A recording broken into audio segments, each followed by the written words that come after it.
ಶ್ರೀ ಗುರುಭ್ಯೋ ನಮಃ. ಸದ್ಗುರು ಶ್ರೀ ಸಾಯಿದೇವಾಯ ನಮಃ. ಕನ್ನಡ ನಾಡಿನ ಸಮಸ್ತ ವೀಕ್ಷಕರಿಗೆ ನಮ್ಮ ಈ ಒಂದು ಸನ್ಮಾರ್ಗ ದರ್ಶನಂ ಚಾನಲ್ಗೆ ಸ್ವಾಗತ. ಇವತ್ತಿನ ಈ ಒಂದು ವಿಡಿಯೋದಲ್ಲಿ ನಾನು ನಿಮಗೆ ಸಿಂಹರಾಶಿಯ ಸಂಪೂರ್ಣ ಮಾಸ ಭವಿಷ್ಯ ಅಂದರೆ ಅಕ್ಟೋಬರ್ ತಿಂಗಳ ಮಾಸ ಭವಿಷ್ಯವನ್ನು ತಿಳಿಸ್ಕೊಡ್ತೇನೆ. ಅದಕ್ಕಿಂತ ಮುಂಚೆ ನಮ್ಮ ಈ ಒಂದು ಚಾನಲ್ನ ಲೈಕ್ ಮಾಡಿ ಮತ್ತು ಸಬ್ಸ್ಕ್ರೈಬ್ ಮಾಡ್ಕೊಳ್ಳಿ. ಡಿಸೆಂಬರ್ ತಿಂಗಳಲ್ಲಿ ಇರ್ತಕ್ಕಂತಹ ಸಿಂಹರಾಶಿಯವರಿಗೆ ಇರ್ತಕ್ಕಂಥ ಪಾಸಿಟಿವಿಟಿ, ನೆಗೆಟಿವಿಟಿ ಆಗ್ಬೋದು, ಇವ್ರಿಗೆ ಇರ್ತಕ್ಕಂಥ ಒಂದು ಲಾಸಸ್ ಆಗ್ಬೋದು, ಲಾಭ ಆಗ್ಬೋದು, ನಂತರ ನಕಾರಾತ್ಮಕ ಮತ್ತು ಸಕಾರಾತ್ಮಕ ಶಕ್ತಿಗಳು. ಈ ಶಕ್ತಿಗಳಿಂದ ಅವ್ರಿಗೆ ಏನು ಉಪಯೋಗ, ಏನು ಒಂದು ಲಾಭವನ್ನು ಕಾಣ್ತಾರೆ, ಏನು ನಷ್ಟವನ್ನು ಕಾಣ್ತಾರೆ ಅಂತ ಈ ಒಂದು ವಿಡಿಯೋದಲ್ಲಿ ನಾನು ಪ್ರಾಪರಾಗಿ ನಿಮಗೆ ತಿಳಿಸ್ಕೊಡ್ತೇನೆ. ಬನ್ನಿ.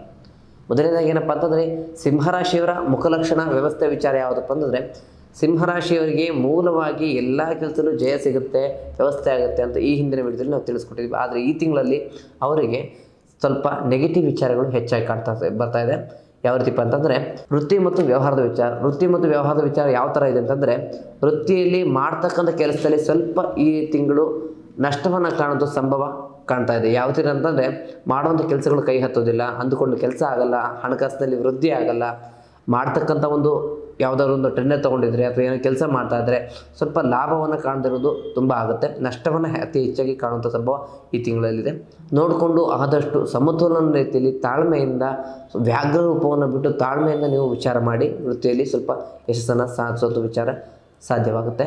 ನಂತರ ವ್ಯವಹಾರದಲ್ಲಿ ಯಾವುದೇ ರೀತಿ ಹಣವನ್ನು ಕೊಟ್ಟು ಕೂಡ ಅದನ್ನು ರಿಕವರ್ ಮಾಡುವಂಥ ಒಂದು ಬುದ್ಧಿ, ಚಾಣಾಕ್ಷತನ ನಿಮಗಿದ್ದರೂ ಕೂಡ ಈ ತಿಂಗಳಲ್ಲಿ ಯಾವುದೇ ರೀತಿಯ ಹಣಕಾಸಿನ ವ್ಯವಹಾರ ಇಟ್ಕೊಳ್ಳೋಕೆ ಹೋಗ್ಬಿಡಿ. ಯಾವುದೇ ರೀತಿ ಹಣಕಾಸನ್ನು ಬೇರೆಯವ್ರಿಗೆ ಕೊಡ್ಲಿಕ್ಕೆ ಹೋಗ್ಬೇಡಿ. ಕೊಟ್ಟಂಥ ಹಣಕಾಸು ಈ ತಿಂಗಳು ಬರೋದು ತುಂಬ ಕಷ್ಟಕರವಾಗುತ್ತೆ. ನಂತರ ವ್ಯವಹಾರ ಯಾವಪ್ಪ ಅಂದರೆ, ಯಾವುದಾದ್ರು ಬಿಸ್ನೆಸ್ ಮಾಡ್ತಾಯಿದ್ರೆ ಫ್ರೆಂಡ್ಗೆ ಏನಾದರೂ ಬಿಸ್ನೆಸ್ ಲೋನ್ ಕೊಡೋದಾಗ್ಬೋದು, ಅಥವಾ ಬಿಸ್ನೆಸ್ಸಲ್ಲಿ ವ್ಯವಹಾರದಲ್ಲಿ ತಾವು ಸಪೋರ್ಟ್ ಮಾಡೋದಾಗ್ಬೋದು, ಅಥವಾ ಅವರ ಬ್ಯಾಕ್ಗ್ರೌಂಡ್ ನಿಂತ್ಕೊಂಡು ಅವ್ರಿಗೆ ಸಾಕ್ಷಿ ಆಗ್ಬೋದು, ಜಾಮೀನು ಆಗ್ಬೋದು, ಈ ಥರ ಕೊಟ್ಟು ವಿಚಾರ ಮಾಡೋದಾಗಿದ್ದರೆ ಈ ತಿಂಗಳು ತಮಗೆ ಸಾಕಷ್ಟು ಸಮಸ್ಯೆಗಳು ಇಲ್ಲ ಸಲ್ಲದ ವಿಚಾರದಿಂದ ಬರಲಿಕ್ಕೆ ಸಾಧ್ಯ ಇದೆ. ಹಾಗಾಗಿ ವ್ಯವಹಾರದಲ್ಲಿ ನೋಡಿಕೊಂಡು ವಿಚಾರ ಮಾಡಿ.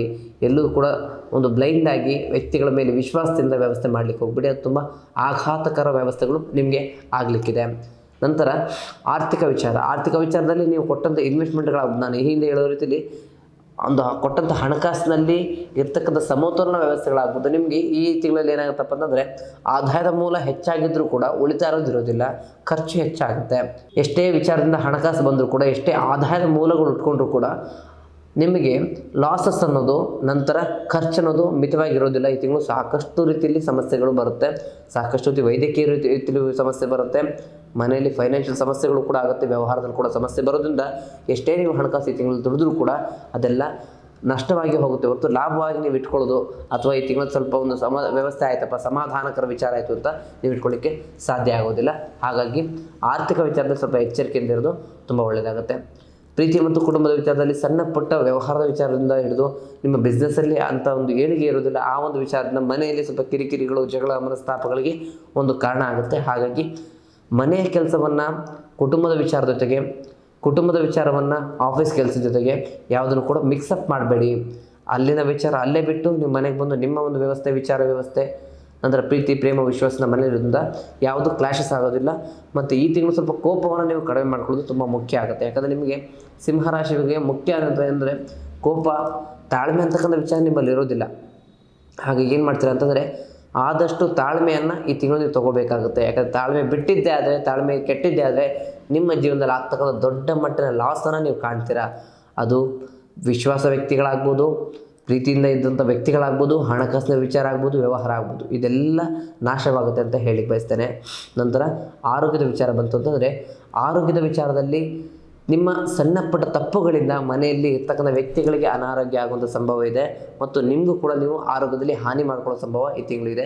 ಹಾಗಾಗಿ ಯಾವುದೇ ವಿಚಾರ ಮಾಡಬೇಕಾದ್ರೂ ಕೂಡ, ಯಾವುದೇ ಕೆಲಸ ಮಾಡಬೇಕಾದ್ರೂ ಕೂಡ ಅತಿಯಾದ ಆಲೋಚನೆ ಮಾಡಿ, ಸಾಕಷ್ಟು ಬಾರಿ ಯೋಚನೆ ಮಾಡಿ, ಏನು ಮಾಡೋದು ಸರಿ, ಏನು ಮಾಡೋದು ತಪ್ಪು, ಅಥವಾ ನಿಮ್ಮಲ್ಲಿ ಇರ್ತಕ್ಕಂಥ ಗುರು ಹಿರಿಯರಾಗ್ಬೋದು, ದೊಡ್ಡವರಾಗ್ಬೋದು, ಇವರ ಒಂದು ಕೃಪಾಶೀರ್ವಾದ ತಗೊಳ್ಳಿ, ಅಥವಾ ಅವರ ಒಂದು ಮಾರ್ಗದರ್ಶನ ತೆಗೆದುಕೊಂಡು ತಾವು ಕೆಲಸ ಮಾಡೋದನ್ನ ಈ ತಿಂಗಳು ಆಗ್ತಕ್ಕಂಥ ಒಂದು ದೊಡ್ಡ ಮಟ್ಟದ ಲಾಸನ್ನು ಒಂದು ತಕ್ಕ ಮಟ್ಟಿಗೆ ಸರಿ ಮಾಡ್ಬೋದು. ಅಥವಾ ಹೇಳಲಿಕ್ಕಾಗಲ್ಲ, ಪೂರ್ಣವಾಗಿ ಸಮಸ್ಯೆನೂ ಕೂಡ ಸರಿ ಮಾಡುವಂಥ ಸಂಭವ ಇರುತ್ತೆ.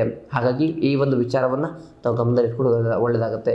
ಈ ಎಲ್ಲ ವಿಚಾರದಿಂದ ಪರಿಹಾರ ಮಾರ್ಗಗಳು ಇವ್ರಿಗೆ ಏನಪ್ಪ ಅಂತಂದರೆ, ಪ್ರತಿ ಶನಿವಾರ ಶನಿ ದೇವರ ದೇವಸ್ಥಾನಕ್ಕೆ ಎಳ್ಳು ಬತ್ತಿ ದೀಪವನ್ನು, ಅಥವಾ ಆಂಜನೇಯ ಸ್ವಾಮಿ ದೇವಸ್ಥಾನಕ್ಕೆ ವೀಳ್ಯದೆಲೆಯ ಹಾರವನ್ನು ಮಾಡಿ ಕೊಡೋದ್ರಿಂದ ಅಥವಾ ಅರ್ಪಣೆ ಮಾಡೋದ್ರಿಂದ ದೇವರಿಗೆ ತಮಗೆ ಸ್ವಲ್ಪ ಸಮಸ್ಯೆಗಳು ನಿವಾರಣೆ ಆಗುತ್ತೆ. ಸಣ್ಣ ಪುಟ್ಟ ರಿಲೀಫ್ ನಿಮಗೆ ಸಿಗುತ್ತೆ. ಆದಷ್ಟು ಜೊತೆಗೆ ಏನು ಮಾಡಬೇಕು ಅಂತಂದರೆ ಬಡವರಿಗೆ ದಾನದ ರೂಪದಲ್ಲಿ ಹಣಕಾಸಾಗ್ಬೋದು, ದಾನದ ರೂಪದಲ್ಲಿ ಆಹಾರ ಪದಾರ್ಥಗಳನ್ನು ಕೊಡೋದ್ರಿಂದ ನಿಮಗೆ ಇರ್ತಕ್ಕಂಥ ವ್ಯವಸ್ಥೆ ಅವರ ಒಂದು ಆಶೀರ್ವಾದದಿಂದ ಧನ ದಾರಿದ್ರ್ಯ ದುಃಖ ಸಮಸ್ಯೆಗಳಿದ್ದರೂ ಕೂಡ ನಿವಾರಣೆ ಆಗುತ್ತೆ ಅಂತ ಈ ಒಂದು ವಿಡಿಯೋದಲ್ಲಿ ತಿಳಿಸಕ್ಕೆ ಬಯಸ್ತೇನೆ. ಒಟ್ಟಾರೆಯಾಗಿ ಇದಾಗಿತ್ತು ಸಿಂಹರಾಶಿಯವರ ಡಿಸೆಂಬರ್ ತಿಂಗಳ ಸಂಪೂರ್ಣ ಮಾಸ ಭವಿಷ್ಯ. ಮುಂದಿನ ವಿಡಿಯೋದಲ್ಲಿ ಸಿಗೋಣ. ನಮ್ಮ ವಿಡಿಯೋನ ಹೀಗೆ ನೋಡ್ತಾ ಇರಿ. ಧನ್ಯವಾದ.